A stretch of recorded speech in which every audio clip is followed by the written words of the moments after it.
suit on.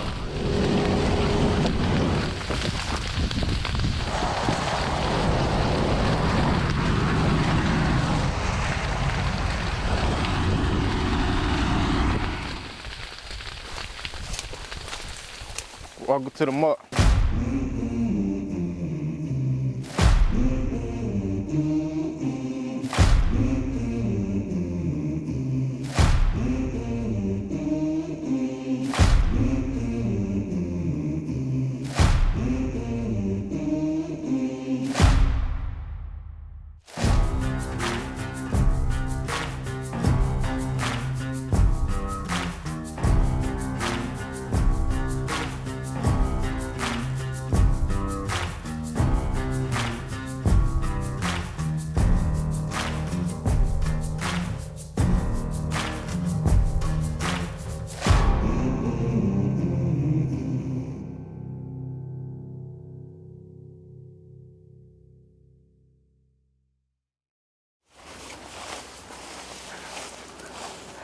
There's a myth that's grown legs and run further than anyone in this region of Florida could have imagined.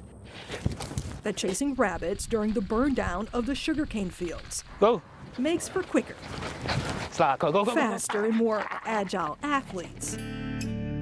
Drive 60 miles north from Broward County or 40 miles east from West Palm Beach, and on the bank of Lake Okeechobee, you will find a handful of small towns known as the Glades, often called the MUCK. The Glades area, we're affectionately known as the MUCK because of the rich, dark soil that we have here that can grow just about anything that you plant in it. Now, if you've heard of the MUCK, it's probably because the area is known for producing more than 50 football stars. Sundays is church, Friday nights is football. And on this Friday night, the sports world is tuned in for one of the biggest, grittiest high school football rivalries, the MUCK Bowl. I'm rooting for them Pahokee Blue Devils!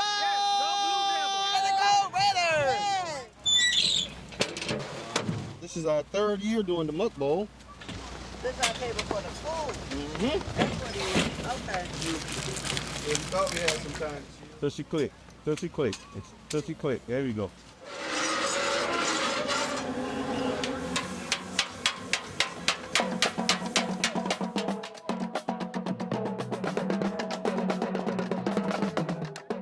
It's for the kids? Okay. 3. Okay, I have 15. It's a must-see game for most people in town. Luz Torres and her kids are no different. The top makes it a good game.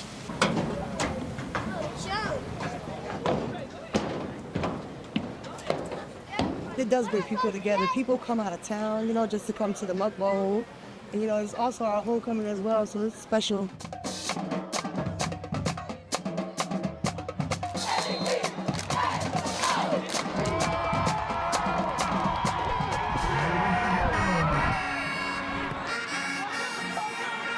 It does get pretty intense. Emotions on both sides, you know, because everybody wants to win, but there's going to be one winner.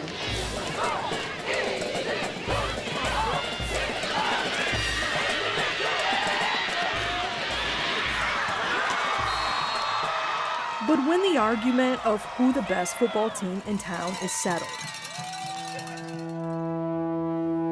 there's a more controversial debate being discussed, putting a focus on the area's #1 export, sugar. Her soil is her fortune. You get your sugar from here. That's where our sugar comes from.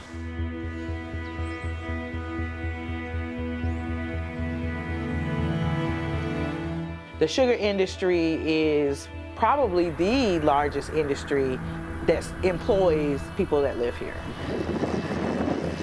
We live in an agriculture area.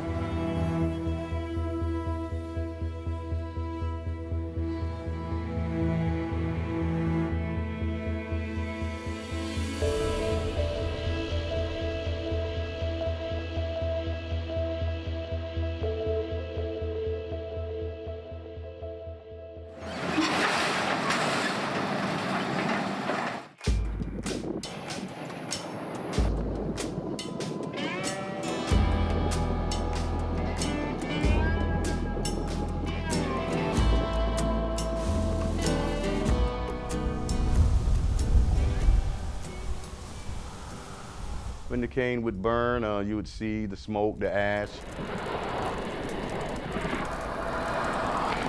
It's just, I guess, billows of smoke and ash fall into the air, and then whatever goes up eventually will come down.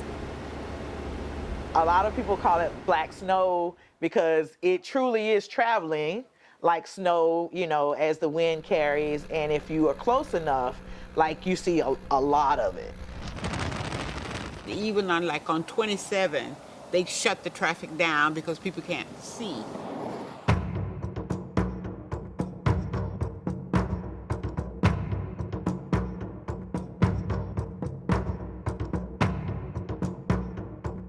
You would wake up and on your car, you'd see the ash. Just live and deal with it. The burn is a nuisance. But Luz Torres says the black snow is more than a nuisance for her family. Back there, you have Hannah. I have a 9-year-old and a 7-year-old, and I think we're gonna keep it homey and keep it home, and we're gonna just finish it out right here. They say when you come to the muck, you're kind of stuck. It's a very small town. I mean, you go to your stores, you know everybody. My daddy moved here because he was a farm truck driver, and he thought he can do something good by working in the fields. But you know what? I love the Glades. The sugar fields, those are our backyards. We drive those going to school, back and forth to work. It's inevitable. You can't come out here without passing a field or seeing a bird, or there's no way during that season. When they burn the sugarcane fields, it's piles of smoke and ash that rise into the air, and it all rains down just like it would rain on you. Like right now, we're kind of like in our allergy zone. Set, hi. My son, sometimes when it's really bad, he has to take, you know, the albuterol machine. You got a lot of mucus. You gotta blow your nose. You have to use the albuterol treatment, the cetirizine, the Flonase, the, you know, Vicks. I'm telling you, we have to do it all to just try to sleep.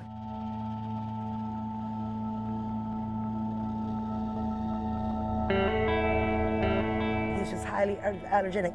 That doesn't help it. So if I'm already allergic to the blooming of the flowers, now I'm having this extra additive in my breathing. I have this little ash and smoke that, it doesn't help it.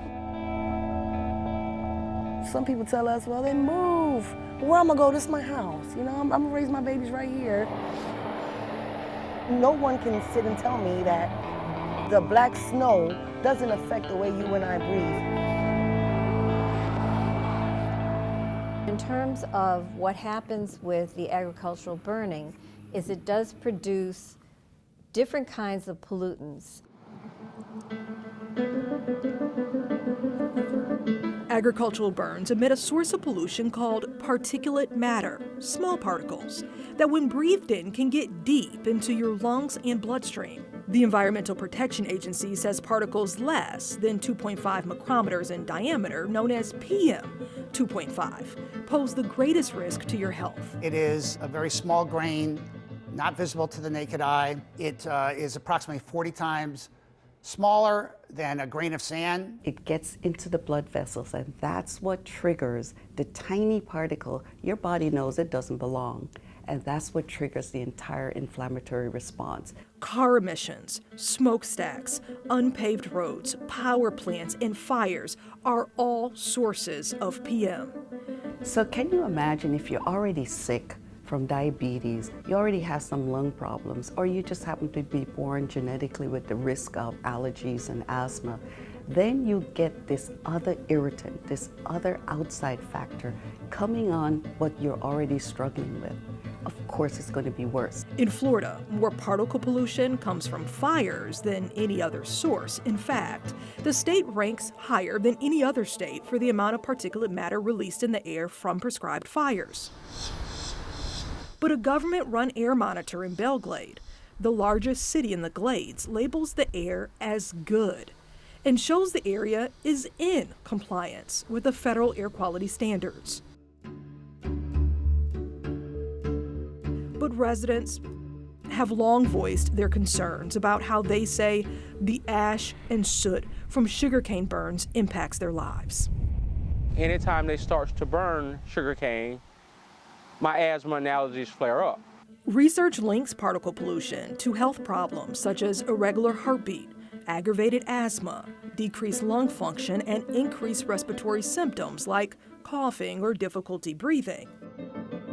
This kind of intermittent burning from agricultural settings is something that has not received as much focus as traffic-related smoke or wildfire smoke. Lisa Weesey and Christine Williams with Florida Atlantic University are conducting a 5-year study. My mother used to have a saying. She said, that person's the salt of the earth. They make frequent trips to the Glades to speak with people about their living conditions and factors that could impact their risk of Alzheimer's disease and related dementias.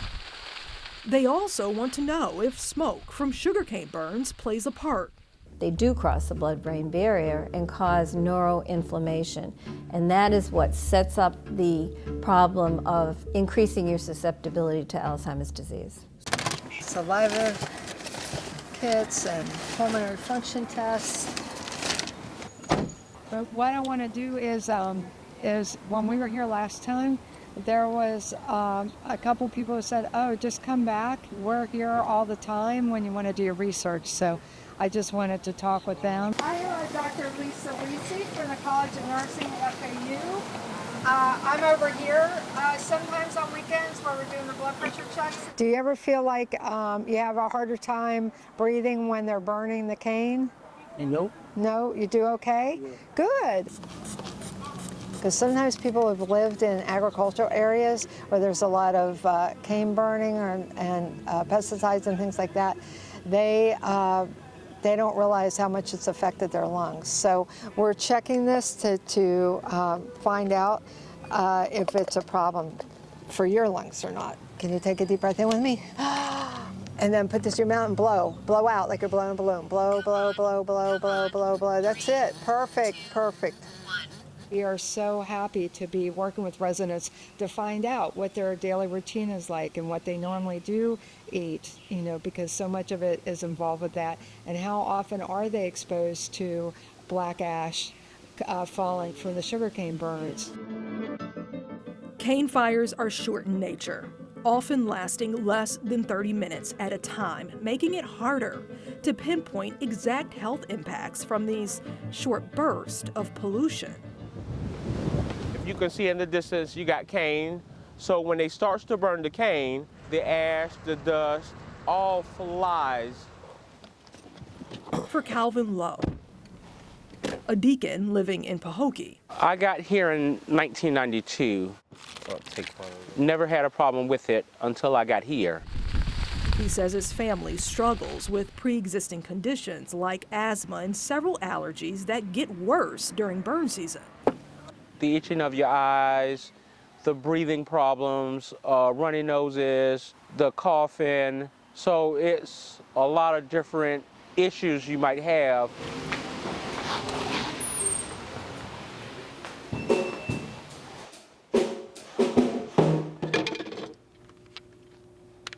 Testing 1, 2.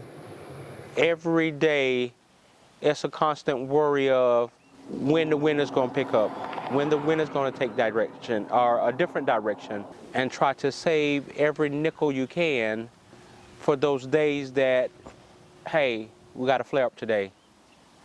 Tomorrow we have an allergy attack. If you don't live out here, how would you know what the air quality is like?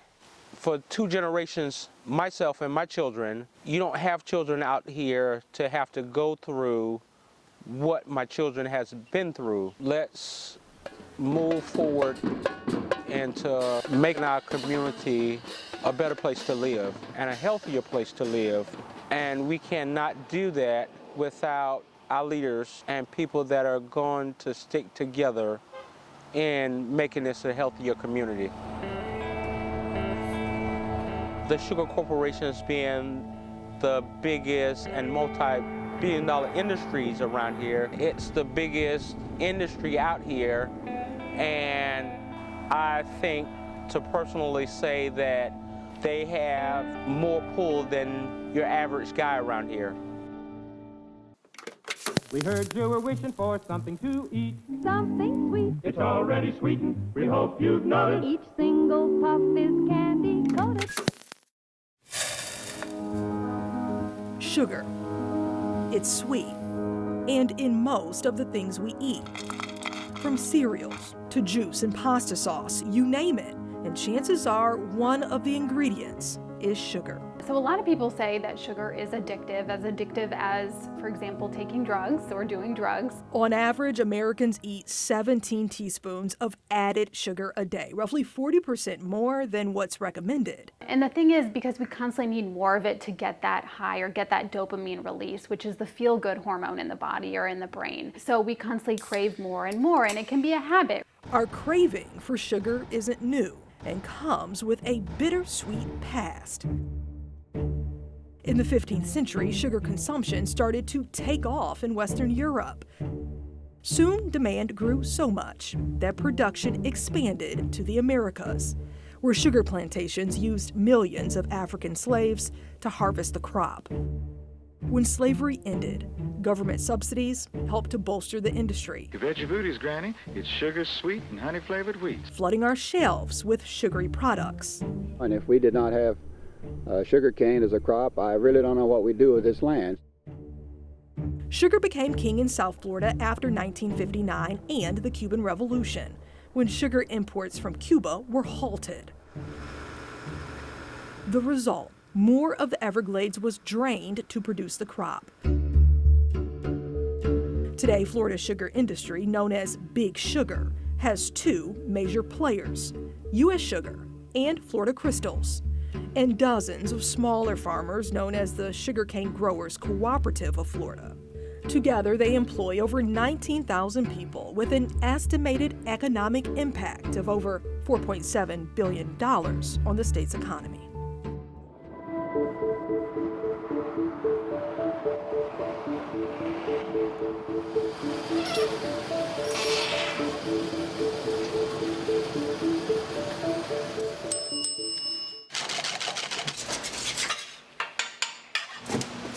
I get it directly from U.S. Sugar in just massive 50-pound bags. Tea, the lemonade, meatloaf, brownies, all of my sweets. I even use it in my oxtails. I make all my sauces, so a lot of that is incorporated with the sugar. Slow and steady. It's a small town. Not a lot of money rolling through the small town if it wasn't for U.S. Sugar. Absolutely appreciative of them. It's just when people come into town working at U.S. Sugar, they're looking for home-cooked food, and that's what I do here. Whew. You can definitely tell the business picks up. About 65–70% of my clientele comes from U.S. Sugar. I wouldn't be able to survive at all. They had a big hand in building up Coolston. They'll invest in the community, they'll give to charity and philanthropy. For many years, they have given a lot of money to the legislators to make sure that they can have favorable conditions for their business. In return, want favorable laws, or they want to block unfavorable laws to help their business in Florida. In 2021, Big Sugar got a big win. Florida lawmakers voted in favor of expanding the state's Right to Farm Act. The law helps protect farmers from lawsuits related to impacts from things like smoke, dust, fumes, and particle emissions. Only people who live within 1/2 mile can file a nuisance lawsuit. We should be allowed to farm without fear of lawsuits because we're going by the book. If you don't like what we're doing, let's change the rules. Rick Roth is a third-generation farmer. So you all have been here at this farm for how long? This piece of land, 1962. And also a Florida state representative who voted in favor of the Right to Farm Act expansion. I am a sugarcane farmer. You think he has to tell me how to vote? I already know how to vote. So I vote my conscience. One of the things you have to understand is we are highly regulated. Farmers must get permission to burn from the Florida Forest Service, the state agency over cane burning. The Florida Forest Service offers training and certification courses to sugar companies on conducting safe, controlled pre-harvest burns. The mill doesn't want all this green fiber. All it wants is a whole stalk of sugarcane. So what we want to deliver to the sugar mill is stalks of sugarcane without all the leaves. So all this trash is a nuisance for the sugar mill, and also we can harvest a lot faster if the field is burned. They're charging me by the hour for all the tractors, all the labor, all the harvesters, all the trucks that haul the cane, so efficiency is cost. The other issue about burning sugarcane, if you're taking sugarcane out of production and going to plant vegetables, if you don't burn this field, you're going to have a lot of trash. And so it's going to take 2 to 3 weeks longer to prepare the land to plant the next crop. So it's very carefully done to try to do it because it costs me money. Burn permits are approved on a daily basis depending on factors like wind direction, proximity to smoke-sensitive areas like schools, neighborhoods, and busy roads, the air quality index, and how quickly the smoke will disperse. A look at a little over 2 burn seasons worth of permits shows farmers in the Everglades agricultural area submitted around 23,000 burn requests to the state, with close to 90% of them requesting to burn sugarcane. On average, the state approved roughly 24 fires a day. We have a new factor now called dispersion index.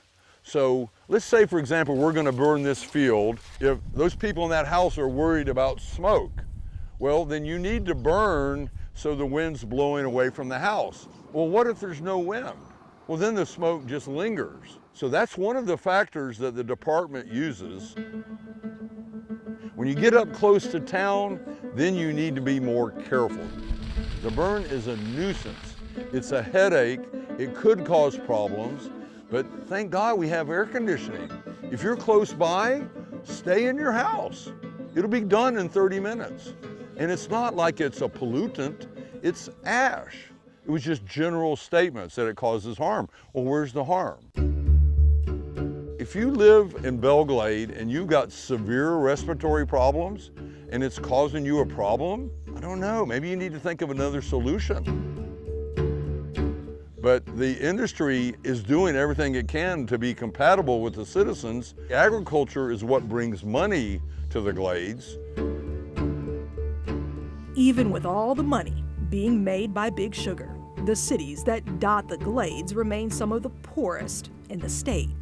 Close to 1/3 of the people in Belglade and Pahokee are living in poverty. This is poor community, undereducated community, marginalized community. I'll take my job from you. You know, that's the biggest scare tactic here. Oh, you want this industry to leave? We'll pack up and leave. We'll take our industry out of here. Former Pahokee Mayor Colin Walk says he started questioning the impacts of cane burning while in office in 2013. Trying to speak from the dais about these issues of sugarcane burning, spraying of insecticides, pesticides, water quality issues and things of that nature, of course, start to rub some people the wrong way. Shanique Scott. She was my counterpart, an appointed mayor in the city of South Bay, and she started raising concerns as well about the practices of the industry. And of course, as mayors, we didn't have any direction on where to go and where to turn. DOH won't protect our health. DOH protects Big Sugar well. What do we want? DOH, stop the silence. And the Sierra Club heard our cries, and they then came to the community. I started working full-time with the Sierra Club on the Stop Sugar Field Burning campaign back in June of 2016. DOH, stop the silence! This is certainly a company town, certainly labeled as taboo to challenge the industry for their practices. Your friends are coming around 1:30. A big role of our campaign has been educating the community that there is an alternative called burn-free green harvesting, and that the industry can in fact harvest sugarcane without burning. When do we want them? Now!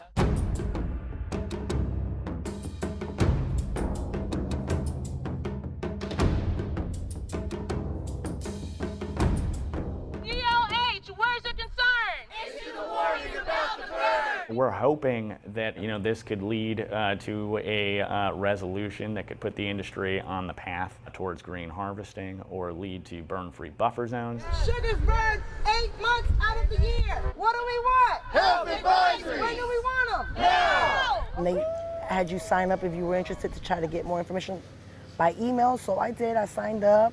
They offered me a sign. I took the sign. I looked up at all those different articles and findings, and I thought this is really interesting. I felt like if just one person complained and said, hey, it's hard for me to breathe, that the sugar company would just do what they could to try to, help out.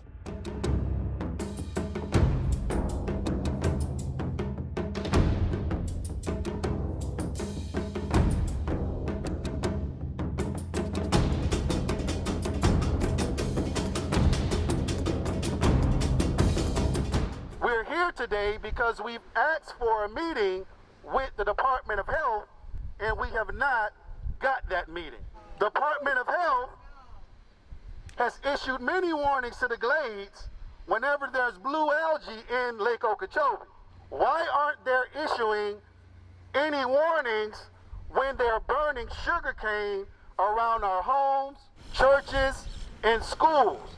We demand that we get the same type of warning so parents, the elderly, those who have respiratory issues can know when to stay inside when they're going to be burning sugarcane fields in the Glades.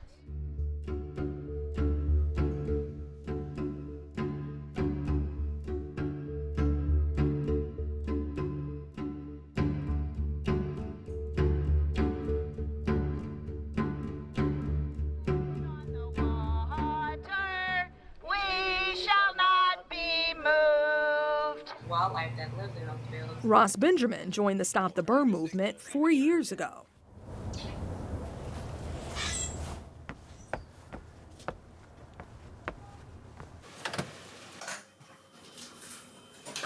You lock up inside here, you do the air conditioning thing, but it still comes through the vent. The smog, and when you step outside, you'll see the soot on the car. You could go, you put your fingers and you pull it down, it's, oh man, it's like residue.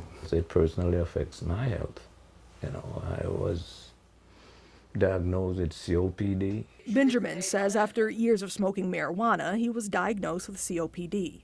He no longer smokes, but says his breathing becomes irritated during burn season from the ash and smoke from fields that surround his home. The doctors suggested that, I should let's try to find somewhere else to go during the burn season. So this is really a personal initiative in terms of my health. Shortage of breath, feel lethargic, numbness. What do we want? Justice! When do we want it? Now! To escape the ash, he says he often stays with family and friends and leaves his home in Lake Harbor, a place he moved to 11 years ago with the goal of living a sustainable life off the grid. Just ambience, be away from it all, and just for my personal meditation and restoration.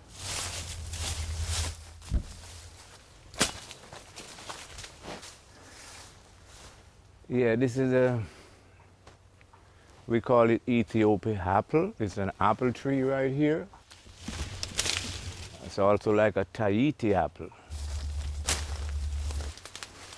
And the plant I showed you, the white one over there, it's a star apple. This happened to be the purple star apple. Not been able to use it in 3 years. I have my clothes line dry, my laundry on the outside because of the toxic smoke and dust and residue from the burn and the cane. And this is my habitat, this is where I live, I just don't want to feel I'm just existing here. I live here. And that is very hurtful, and I'm really disappointed that they have not done anything to, alleviate that. We deserve better! It's not my idea, but just adopt a practice that we all can, in a way, live with. DOA, stop the silence!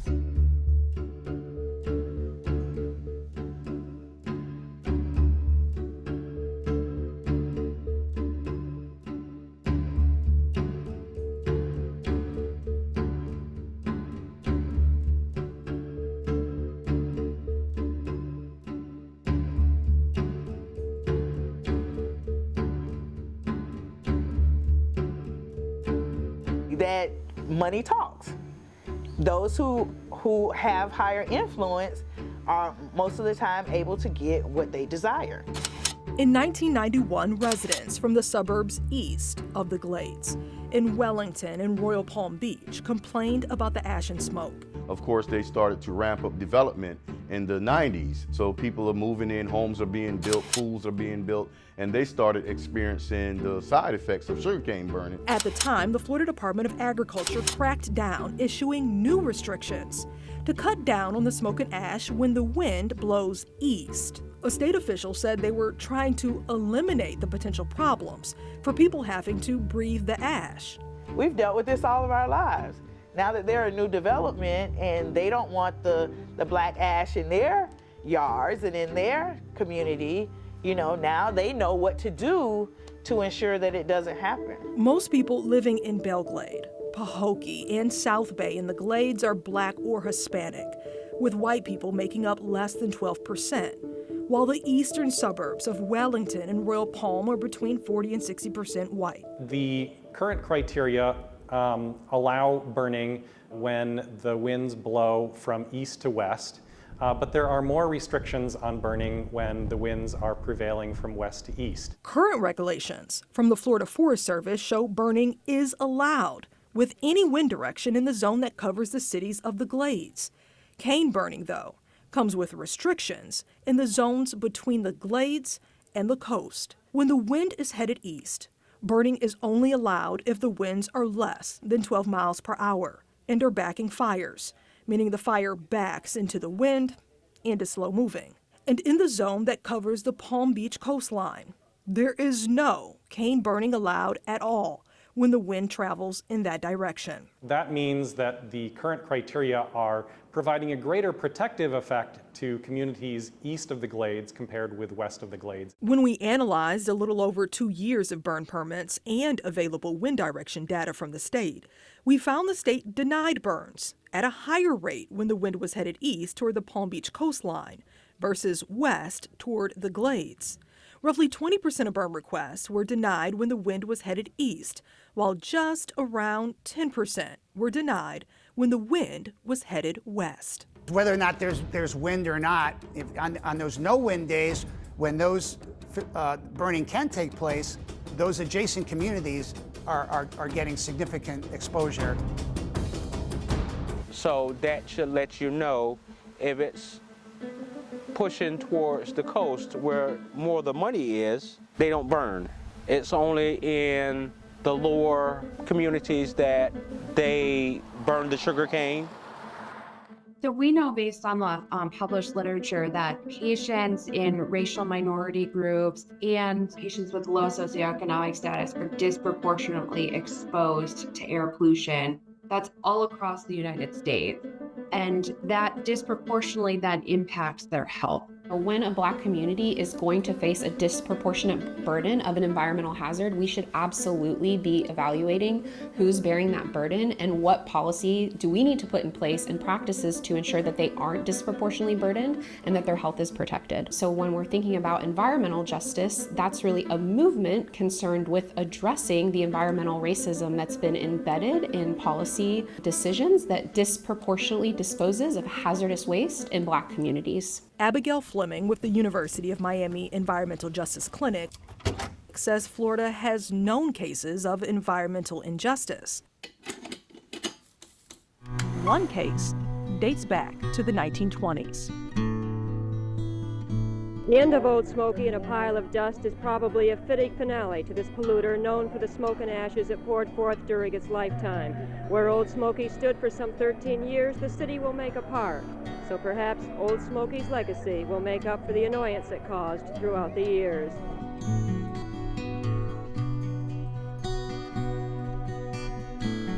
We didn't have much, but whatever we had, we made the best of.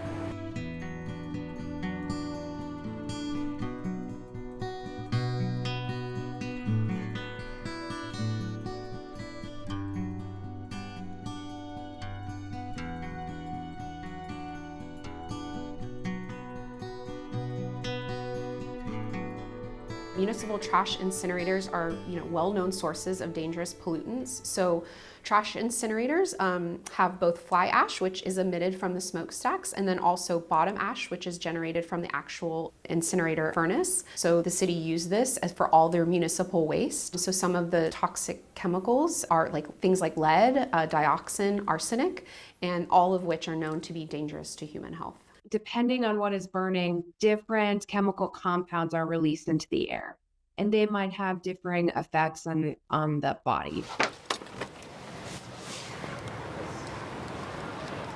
Smoky here in a predominant black neighborhood, it was okay for them. We played in it like it was snow, you know what I mean? Black tar, you know what I mean, falling from the sky, down on top of the house, going in the house. Sometimes they would shut the school down just because of the smoke that was coming into the school. And we didn't think about the damage that it was doing, or did to the neighborhood. And I remember in the mornings when the smoke would be burning, the smoke, you could look like a fog coming across the field.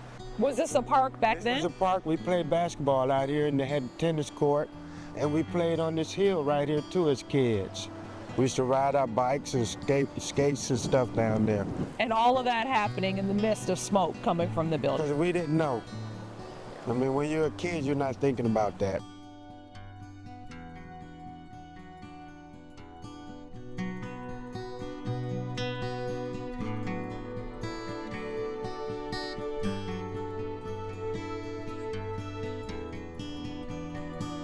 You knew it wasn't healthy, but hey, it was just here. Because we shouldn't have been, breathing that stuff, or nowhere near it. Should have been somewhere else, away from the residents.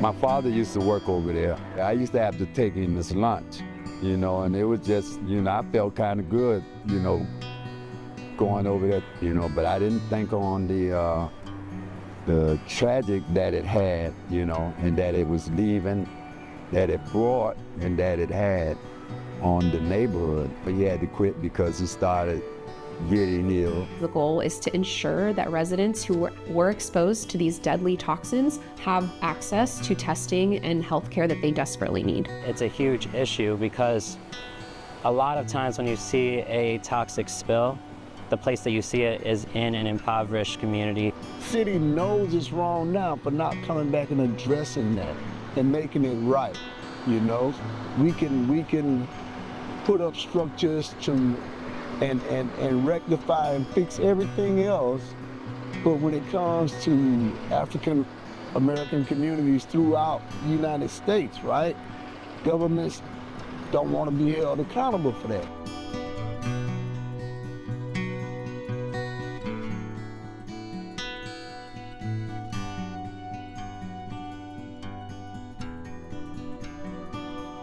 They tell us to get over it, or it's not there, or whatever the case may be, when evidence in itself shows that we have been adversely affected by what has been going on here.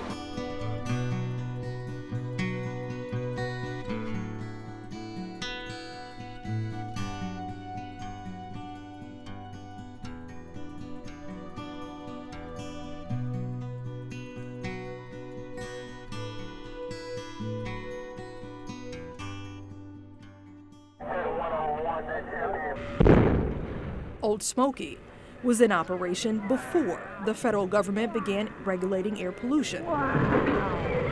The year it was shut down, the Clean Air Act became law to limit emissions from both industrial and mobile sources like cars. The same year, the U.S. Environmental Protection Agency was created. My name is Scott Throw. I'm currently Vice President of Throw Environmental. It's an environmental consulting firm. Prior to that, I served for 30 years at the United States Environmental Protection Agency in Washington, D.C. These are requirements that are put in place by the federal government to protect public health and public welfare. The EPA determines if air quality standards are being met based on data collected from air quality monitors, located throughout each state and operated by local governments. They have responsibility for the placement of these monitors.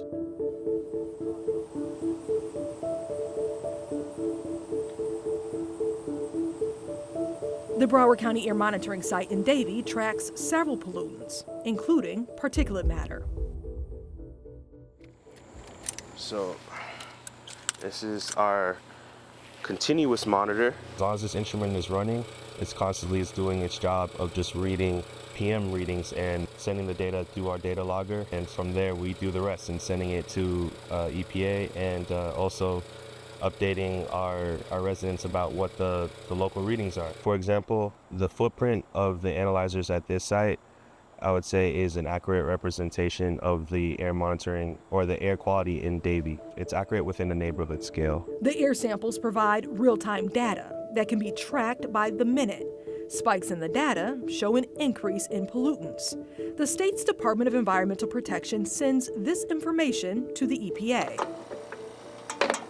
For us, in ambient air monitoring, we're not concerned about the sources. We're just concerned about the general ambient air. We're not trying to specifically target a source of any type, a point source of any type of pollution. We're able to tell the standard of the air quality, but not particularly where the emissions are coming from. Correct. So we can't say for sure that the air quality today is not so great because of car emissions. Correct. Or because of smoke. The best that we can do is align this data with our wind data as well, coming from our wind monitor, to give us a wind rose of like where this PM plume is coming from.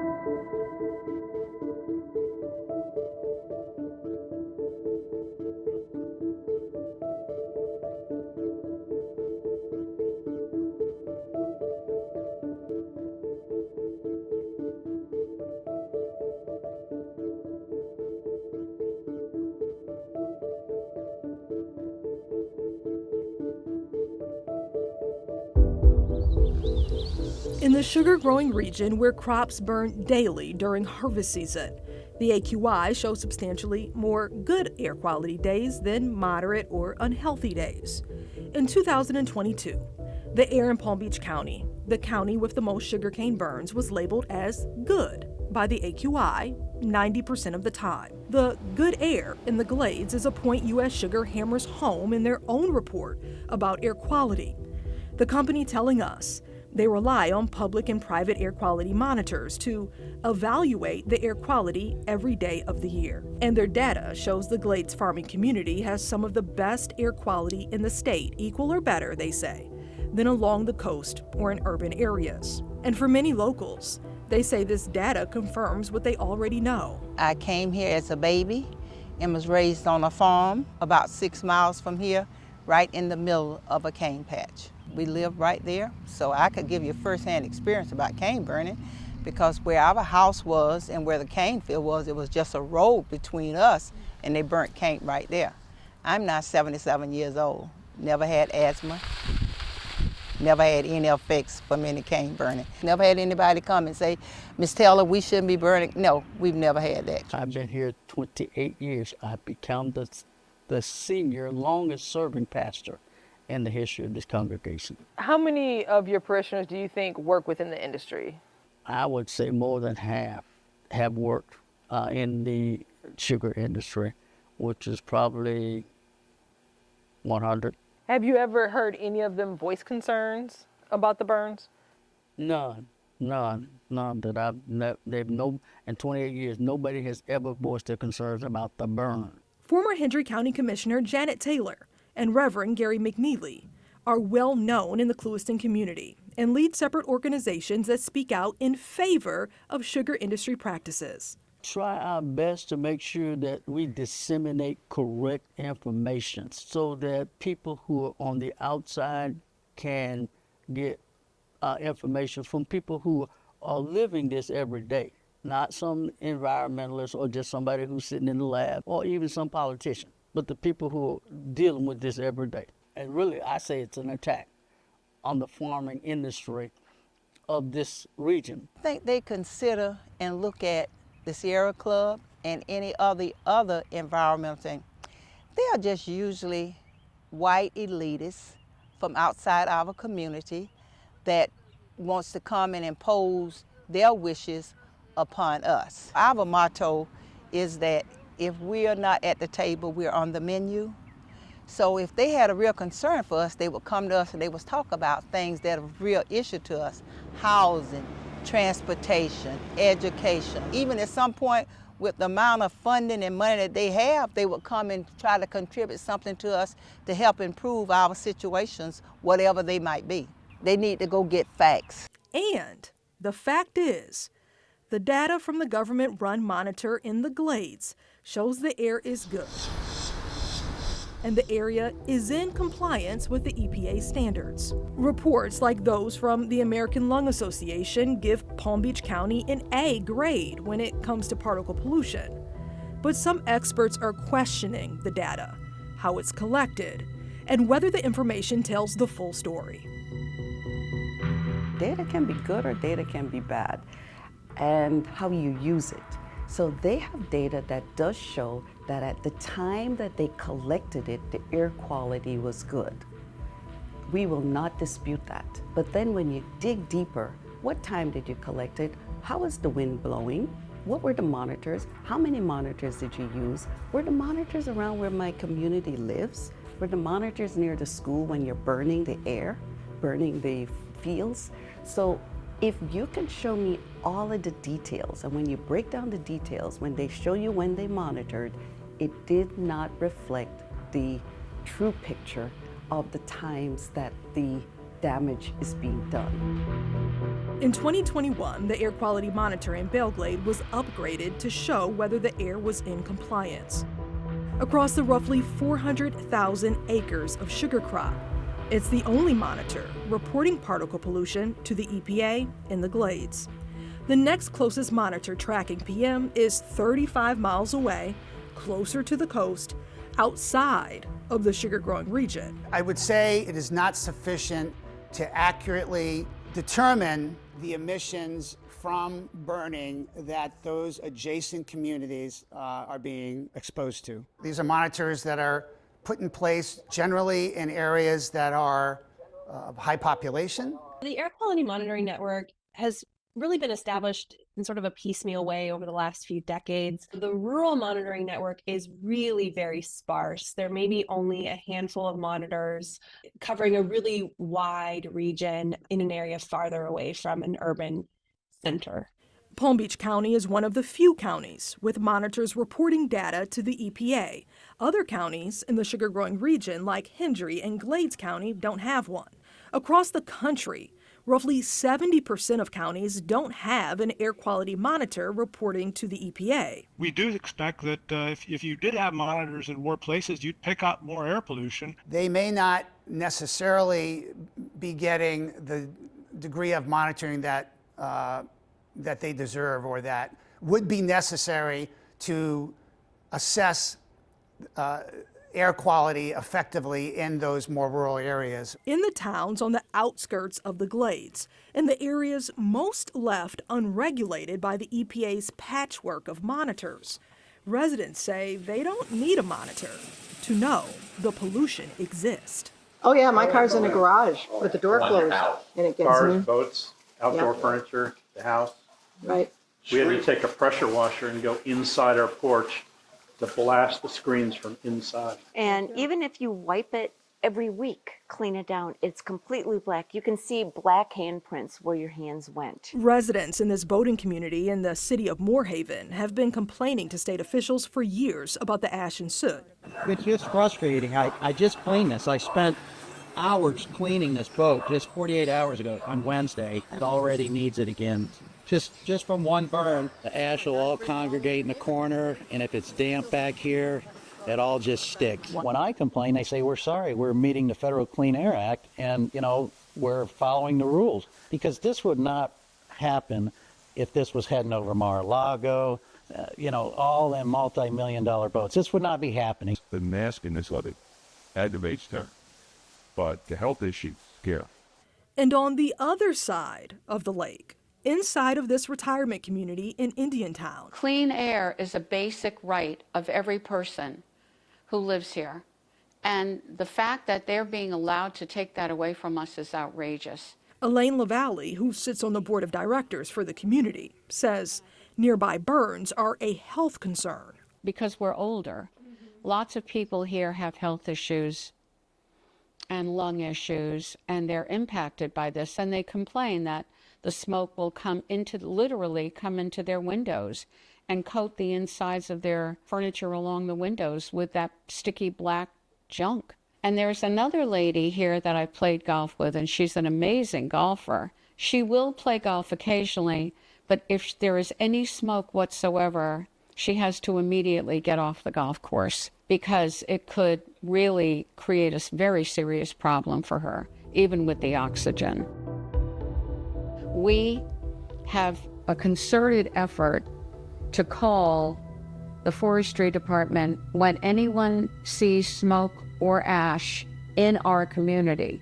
And we're so grateful because this has been the best year we've ever had without as much ash and smoke as we've had.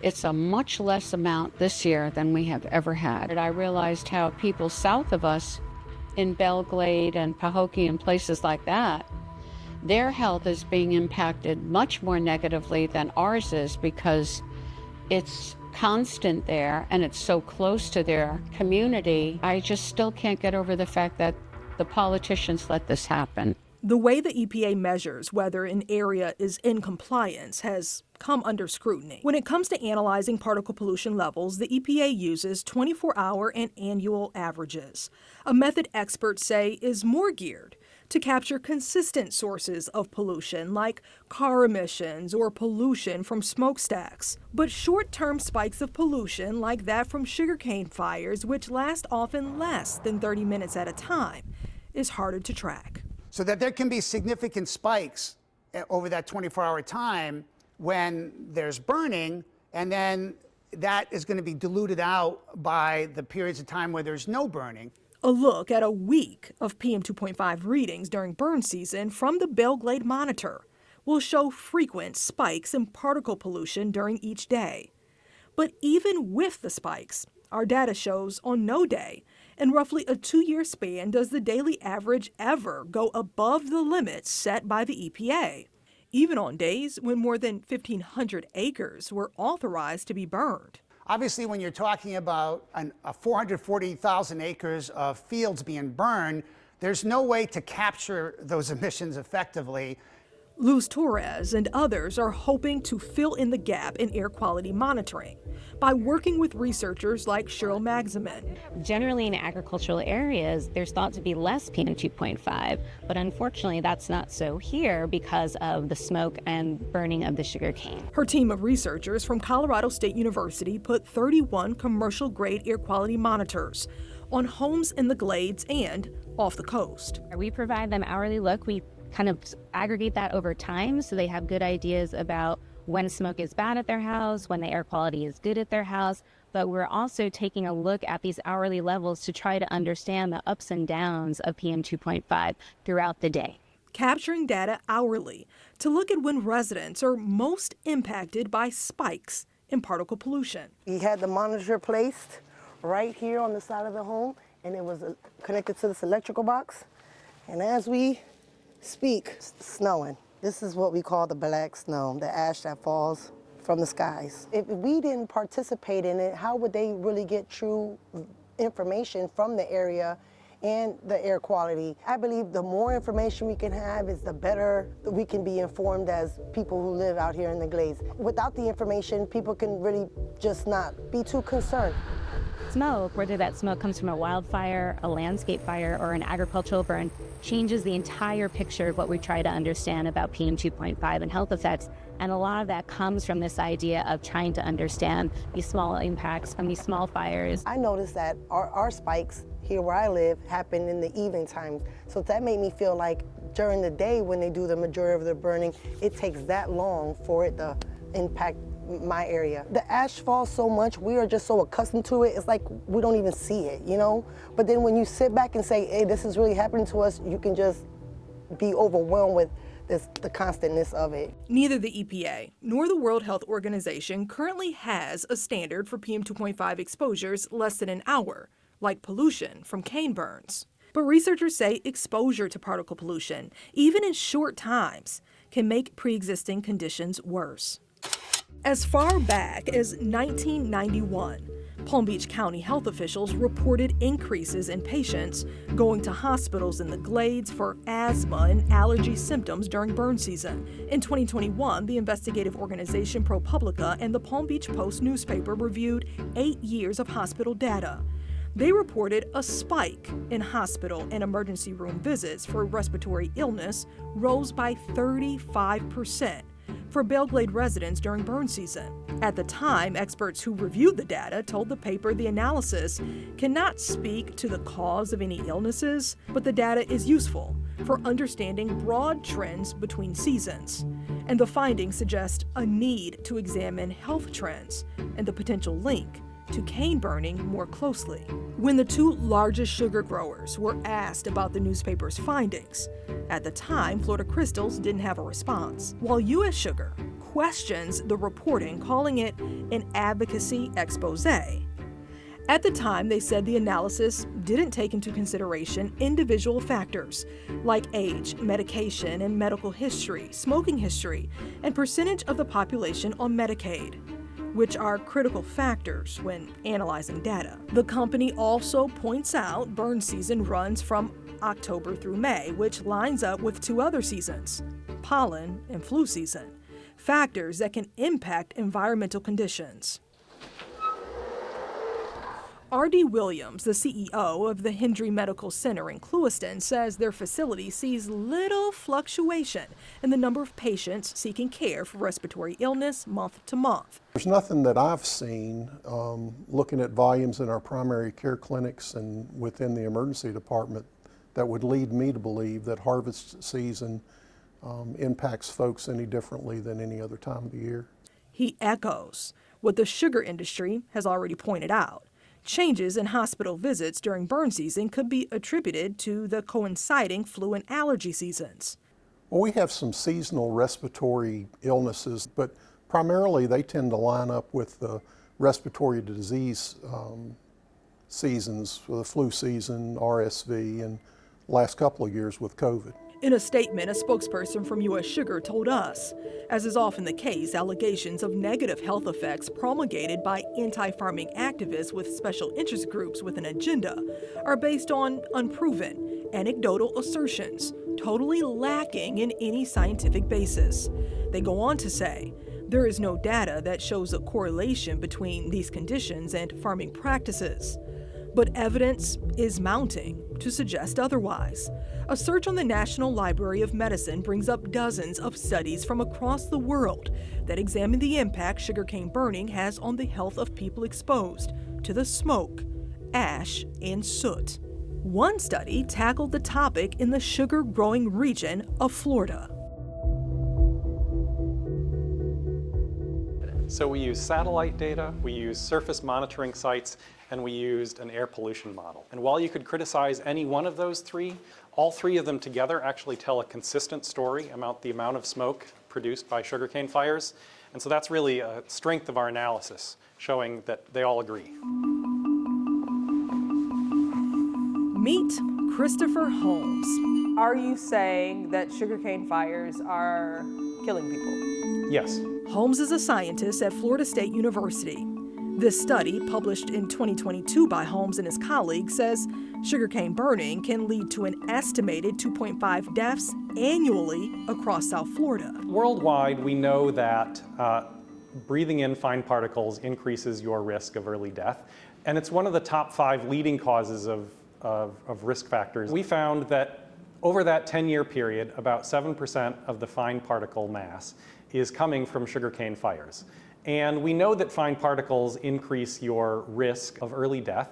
And so the sugarcane fires are increasing the risk of mortality for people living in that area. The peer-reviewed study looked at air pollution models, satellite images, PM 2.5 readings, and health records for conditions like COPD, diabetes, lung cancer, stroke, and lower respiratory infections. What we saw happening at the Belle Glade monitoring system is actually something that's happening throughout the sugarcane growing region and not elsewhere on the Florida Peninsula. And what we see is in the winter harvest season, there is a spike in the concentrations of fine particles in the late morning, and that corresponds to about the same time when sugarcane fires are starting to burn on that day. The study found over a 10-year span, monitors in and closest to the glades were the only monitors in South Florida to record higher mean particle pollution readings for PM 2.5 in the winter,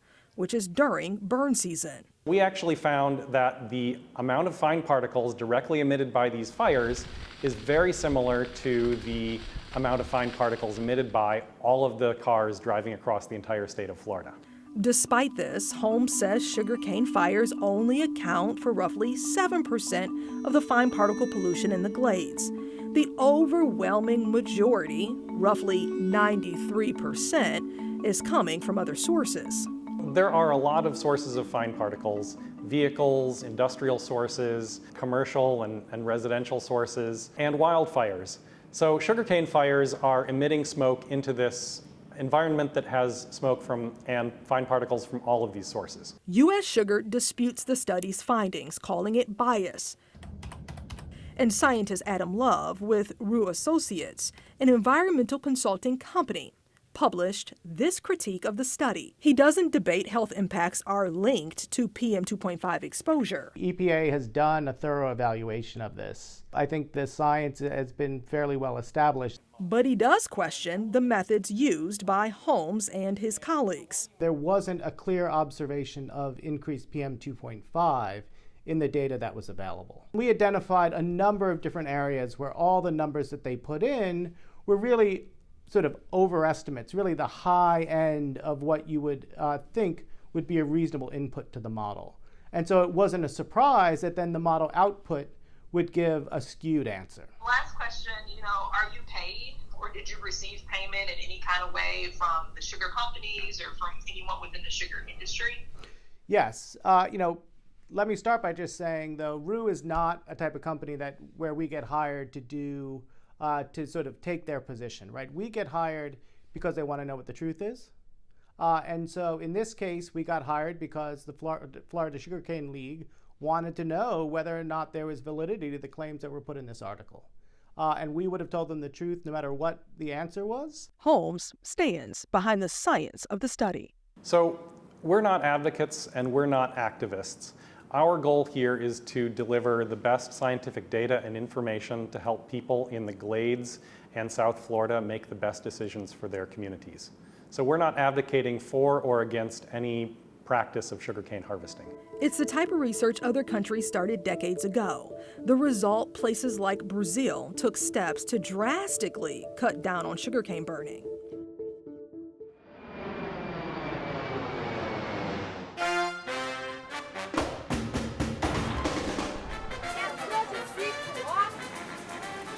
Brazil is the world's largest producer of sugar, growing 20 times more acres of the crop than in the United States. Sao Paulo State is home to the country's largest sugar-growing region. The people here have a saying: sugar is in their DNA. So this is sugarcane juice, very common here in Brazil. One with lemon, one without lemon. Oh, that's so good. They aren't just eating sugar in their food. The majority of cars in Brazil run on a mix of gasoline and ethanol derived from sugarcane. And the crop is responsible for creating close to 9% of the electricity in the country. But despite a heavy reliance on sugarcane, the industry made the leap away from pre-harvest burning more than a decade ago. Are you surprised that they're still using pre-harvest burning in the United States? Yes, it's really surprising that America, that is the country of the high technology, that they still use the burning. It's really strange. Attorney Renata Camargo works for UNICA, a trade group for the country's sugar industry. She says when residents, doctors, and public health officials started voicing concerns related to the ash and soot from cane burning, the industry had a decision to make. Mainly the harvesting with the burning was really causing lots of concerns, mainly to the respiratory problems. So the sector was with an image problem and with an economic problem too. In 2002, Sao Paulo passed a law mandating the elimination of sugarcane burning within the next 2 decades. But the sugar industry managed to cut almost all burning in the state much sooner. So since 2017, we don't have burn here in São Paulo anymore. Actually, the last year we had 90.8% of all the area of sugarcane here in São Paulo harvested on green. Do you think this region would ever go back to burning? Here in São Paulo, no way.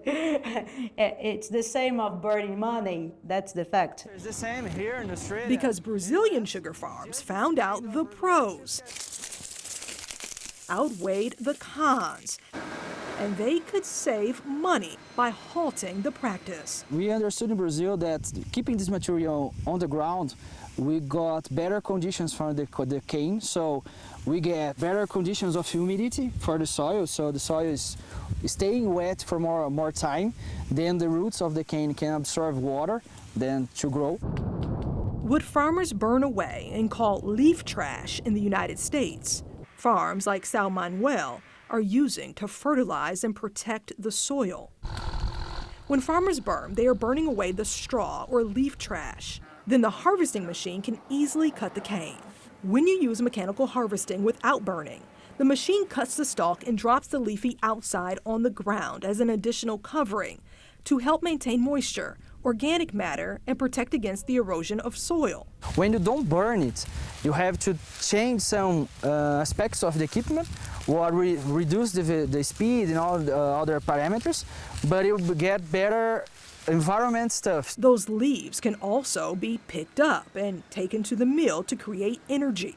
At some farms, they are creating second-generation ethanol. We could produce energy with this, so if you take this to the mill, you can burn it and produce energy. It's one of the uses. And in the industrial process, we are trying to find another uses for it in Brazil, but the main one is producing energy.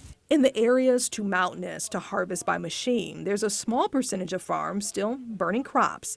They have until 2031 to make the full transition. Brazil differs from other countries when it comes to its climate, its soil, and the amount of sugar that it produces. But researchers in this region say that some of their practices can be adapted in the United States. Dr. Heitor Cantarella is a leading sugarcane researcher at the Sao Paulo State Institute of Agronomy in Campinas. My mom used to complain that ashes were flying over the house every day, and it was a big nuisance. And also people complaining about respiratory problems. Many cities are surrounded by sugar mills, so this was a big problem. Florida's sugar industry is resistant to stop burning. U.S. Sugar told us dealing with sugarcane growing and harvesting conditions is not a one-size-fits-all proposition, pointing to differences in agricultural landscape, soil composition, climate, and pest as reasons why harvesting without burning is a challenge. But Cantarella says issues like pest and creating excess moisture within the soil by leaving the leaves down can be solved by simply picking the leaves up. They can remove the trash from over the line of plants and pile them in the row. Brazil's transition away from burning was also a transition away from using workers to cut the cane by hand, increasing the cost for sugar companies. We had investments to the acquisition of the equipment. Did the sugar industry or individual farms receive direct subsidies or money from the federal government to make this transition? No, actually, we didn't have any kind of support of the government, no. Florida did away with manual harvesters decades ago, but still the majority of sugarcane going to the mill from Florida's sugar industry comes from fields that have been burned.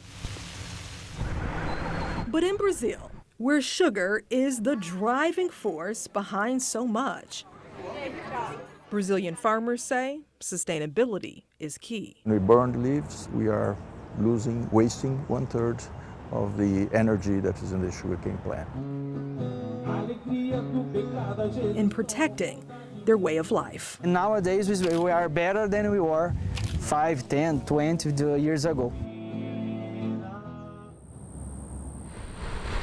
Sugar companies have proven green harvesting in Florida can be done. Now, the good news for the public is we are doing more green harvesting today. We're probably up around, I don't know, maybe 15% of the harvest today is green. Green harvesting has been spotted near highways, homes, and retail locations in and around the glades. We're trying to figure out ways to do more green harvest. We typically have to slow down about 30% slower in a green field because you just got more trash, the operator's having trouble seeing. Another issue we talk about is in a green field, if you have a spark or a fire, the operator could be in the middle of a fire. So if you burn the field first, then that's never a problem. So, but the main reason is cost.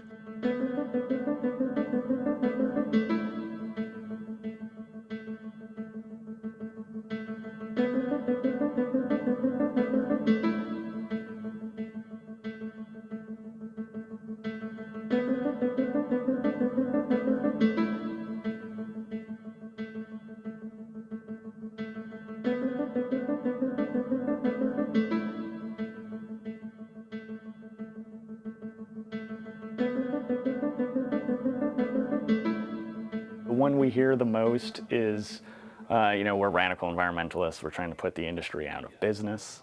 When, in reality, this campaign since day one has been promoting the solution of green harvesting as a true win-win situation.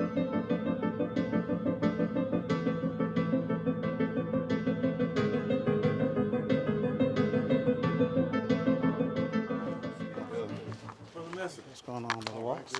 Good to see you. Good to see you. Fred, thanks for coming out. Always a pleasure. How you doing, Ann? I am well and happy. Good How to are see you? I'm doing good. I'm doing good. All right, you guys ready to go in? Hear about the workshop? If there's any space available. I know, right?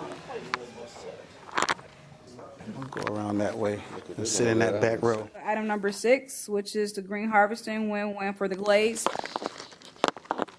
Good evening, Mayor, Commissioner, City Manager, residents. My name is Steve Messam, and I'm excited tonight to just share a great opportunity that I believe this region, our communities can definitely benefit from. Many of you may have already seen fields that got picked up green without burning it. And we just think that since some fields can get green harvesting, why not more? So some of the countries who have actually been using green harvesting a lot is Brazil. And the benefits that they have had from an environmental standpoint and from an economical standpoint has been very noticeable. But let's talk a little bit more about some of the economic benefits of green harvesting. There actually are some products that can be produced by the same trash that is being burnt off of the cane stalk. Those leaves that are some people's trash are other people's treasure. Some of the products is biofuel, things like ethanol and biodiesel. These are other products that can be used off of the same trash that is being burnt off of the sugar canes. So what does that mean for our people here? That means that if you use the trash, you can actually create more jobs. You can have green jobs that can supplement the time when the workers who are only working 6 to 8 months out of the year, they now have opportunities to supplement their income by working these other jobs to continue to bring in money. I've been here all my life, and many people in the audience been here all their life. So when we put these in the windows out there, I think sometimes that's what allow the negativity where people don't want to sit down and talk about it, because you're already putting a poison on our industry, saying, that it's causing people to die. It's just that when you have an industry that has so much power, that has so much influence, it's hard for folks to start complaining about stuff, because it's easy for folks to be like, well, here's another study that combats it. Here's this study, here's this study. We can go study for study, but everyone knows that our kids and our older individuals who have COPD and asthma, whenever it's harvest time, they have respiratory issues. But we're not here to talk about the negative aspect. We're here to talk about is an alternative that can just mute that whole conversation. We don't want to hurt the industry. We just think that our community deserves better, a better quality of life, not having to deal with the black snow and the issues that some folks do have. We're not saying everybody in the Glades have respiratory issues. But as the parable that talks about the 100 sheep, when one is lost, the shepherd left the ones who were fine just for that one who was lost. So if there's anybody who's impacted by this, then we should have a concern. And if there's an alternative that can help, why not explore it? I was one of the critics of Stop the Burn, I'm gonna be honest with you, until recently. And when I saw them harvesting green that I thought was impossible for them to do, then it opened my eyes to saying if they can do it on 80, they can do it over on the east side of Belglade, and they can do it south between Pardner Park. Why can't we do it wherever there is a community where people are living? I have a lot of family. When I say we, us, I'm talking about my husband, I'm talking about my uncles, I'm talking about my family, my friends, everybody that's worked in the industry. So I'm here to defend them. And many of the employees of the industry are here tonight, so please turn around and tell them that whenever they lose their job, I don't know who's going to be responsible for that. Some people can't just pick up and leave, grab their stuff and leave. Some of these people aren't educated. They need these jobs. That's all they know how to do is work in the ag industry. And let me tell you, when my husband doesn't have a job, I'll be the first one gone. I'll be the first one gone. And with me, my 50 aunts and uncles will too. I have nothing against the industry. I support the industry. I want the industry to thrive. And I believe green harvesting will help them. We're talking about a vision of 100% green harvest. We know it's not going to happen right away, but so it's not an attack. And I get everything is so politicized here because we want to stoke fear. It's not about fear. Nobody's trying to take nobody's jobs. Nobody's not trying to do that.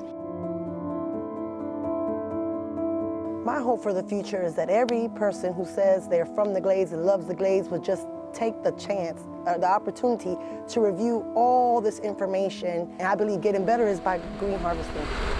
And if we open our mouths and speak and say, hey, let's do things different, maybe the people who are in charge and have the hand in it can say, let's try to make a change, knowing that it's not an overnight thing. But I just feel like if they make plans to say, look, we hope to, in X many years, be total green, I would take that.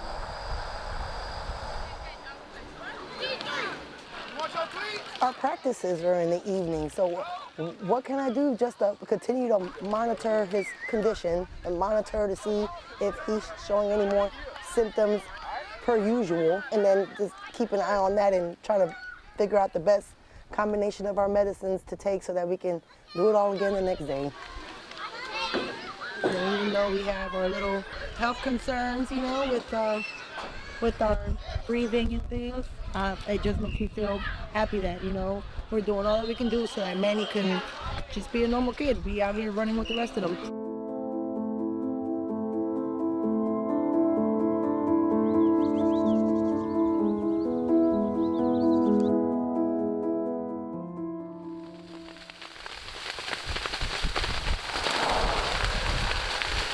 This issue isn't black and white, but maybe a shade of gray. Visit a town on either side of the sugarcane fields and you will find varying opinions. Clean air is a basic right of every person. If we are not at the table, we're on the menu. but weed through the muck. People of the Glades are very resilient. And what you find is one community with a way of life. Nobody don't know what living like is until they lived in the Glades. Filled with love. Pahokee, Florida, I love you. Everybody loves the Glades. It's a place where everybody knows everybody. Compassion and care. It's a community where everyone is looking out for each other. We're truly that village. A community still chasing answers. Why aren't they issuing any warnings when they're burning sugarcane? We deserve better. To help protect a people.